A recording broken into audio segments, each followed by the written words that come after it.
Greetings, my bizarre friends.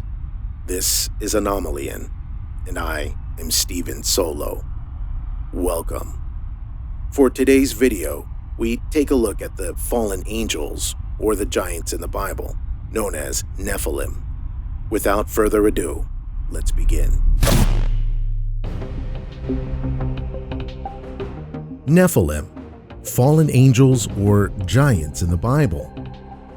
Who exactly were the Nephilim?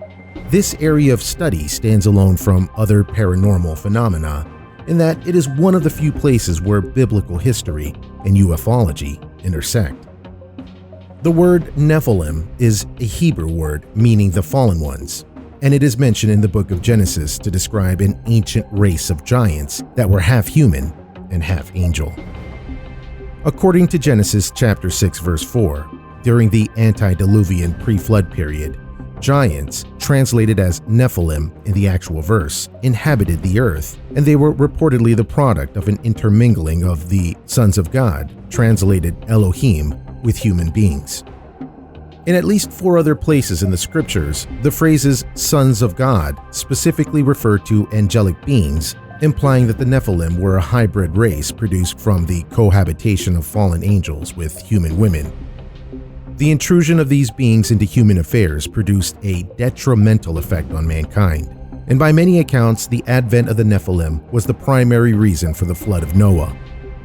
Detailed descriptions of the Nephilim, also referred to as the Watchers in Hebrew culture, appear in apocryphal writings, such as the Book of Enoch, as well as the Book of Jubilees. In Enoch chapter 6 and 7, the following verses provide an eye-opening account of the activities of the Nephilim before the flood of Noah. Chapter 6, The Fall of the Angels, Enoch writes, "And when it came to pass, the men multiplied and brought forth the children of men.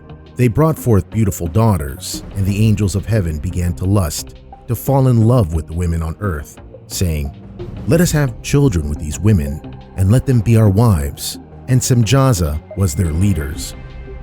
For he then said to 200 angels, Let us swear of this great sin.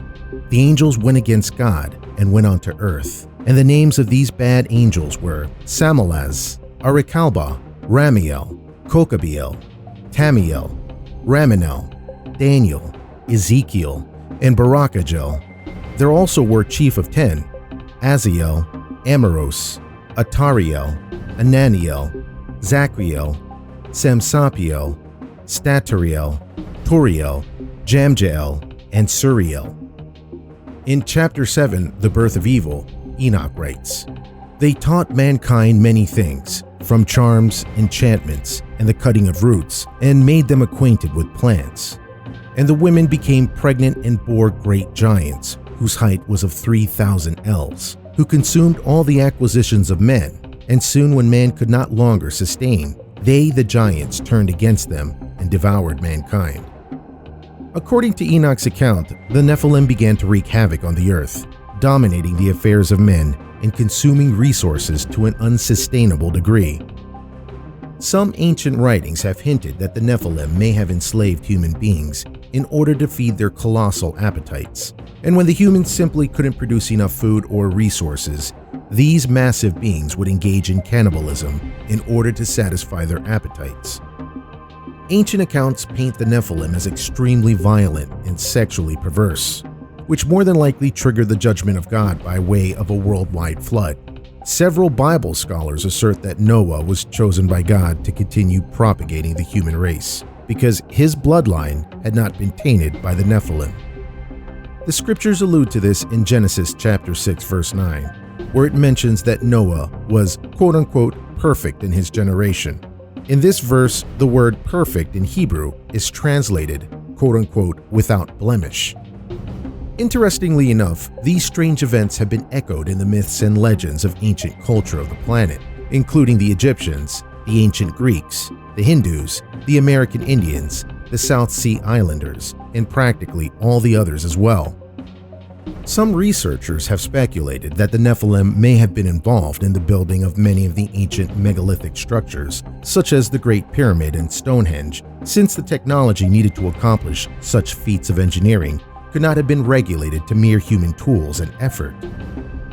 The writings in the Book of Enoch also suggest that these fallen angels were responsible for teaching men advanced knowledge, such as astronomy, sorcery, mathematics, metalworking, and masonry, a concept that is highly suggestive in the light of the fact that many features of these ancient megalithic structures display a sophisticated degree of architectural and engineering knowledge. The 5,000-year-old Sumerian culture, which is responsible for the invention of the first known written language, as well as the basic principles of mathematics, attributed their knowledge to beings they called the Anunnaki, who were described in their ancient writings as sky gods that came down to earth and imparted this specialized information.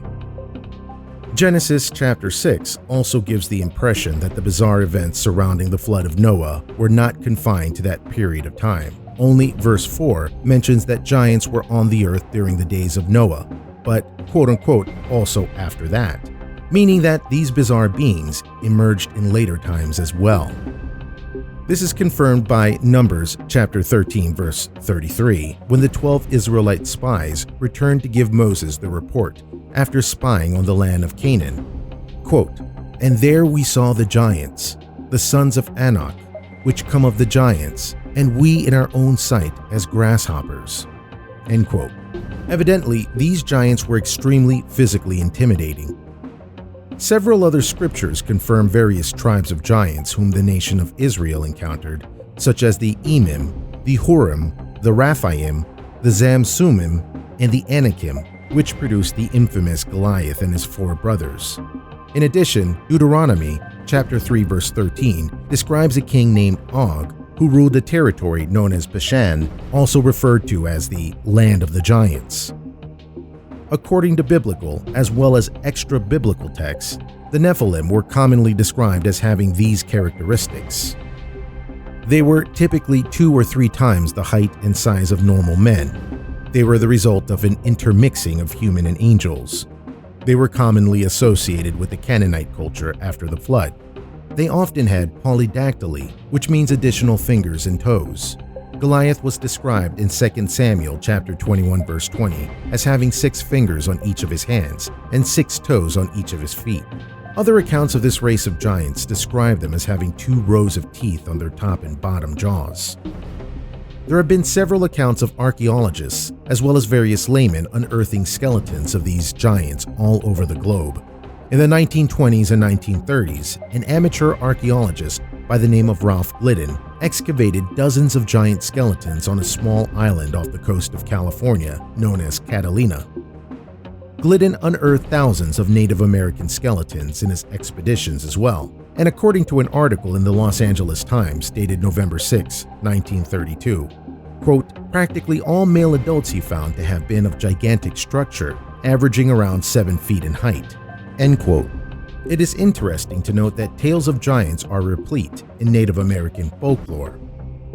The famous cowboy Buffalo Bill Cody related in his autobiography that the Native Americans he encountered described a legend of a race of giants that inhabited the Pawnee Indian Territory of South Platte, Colorado. These giants were reportedly 3 times larger than normal men and able to outrun a buffalo and even carry it in one hand. Some researchers claim that the common Native American greeting in which they raise their hand and say, "How?" was originated as a way to prove that they had a normal human hand instead of a hand with extra fingers. The way in which the legends of the Nephilim and UFO phenomena intersect is particularly interesting. Countless reports of alien abductions depict situations in which human victims are taken aboard alien spacecraft and forced to assist in some type of reproductive process with alien entities in order to create alien-human hybrid creatures. Dr. John E. Mack, a Pulitzer Prize-winning professor of psychiatry at Cambridge Hospital, Harvard Medical School, has been personally involved in analyzing over 100 alien abduction cases, and he has reported that the majority of cases involve some type of agenda to develop a hybrid race. This agenda sounds eerily similar to that of the fallen angels, as depicted in the various ancient writings. Could it be that the Nephilim are still active in the earth today? Are the aliens of today the same creatures as the Nephilim of ancient times? These questions have staggering implications, and although the subject of the Nephilim is rife with speculation and conjecture, One thing that can be agreed upon is that it continues to merit serious research and investigation. What are your thoughts? Don't forget to like, subscribe, comment down below. This is Steven Solo. Till next time, my bizarre friends. Signing off.